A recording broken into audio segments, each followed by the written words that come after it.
I just remember driving back from my doctor's to the airport to take the plane to go to California.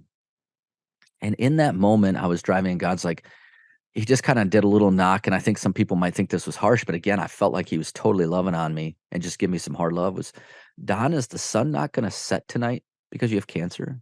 Is it not going to rise tomorrow morning? Mhm. Is Jesus going to say, I'm not doing the cross thing? Is he going to come off the cross and say no more?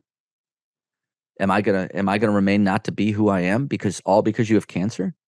And in my heart, I'm like, no, that's not gonna be what happens. He says, then how about you live like it? And then I started thinking about his faithfulness. I was sick before in the wheelchair. Had that never happened, I would have never set my business up to be employee run. They didn't need me. I got to the point, much like your friend, I really told everybody I'm the dumbest person at Quest. And I was fine with it, you know. But God was so faithful to put things in place. And so we Mm. had a team that could run the business. We had all these things in place. We were having the success and the notoriety we needed for a company like that to strive.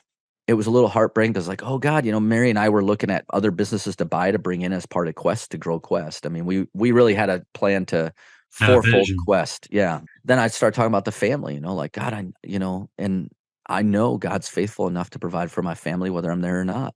I mean, Matthew 6, I just clung to Matthew 6 Mhm. and it just talks about, look at the lilies of the field and the birds of the air, how much more will he provide for you, he who loves you.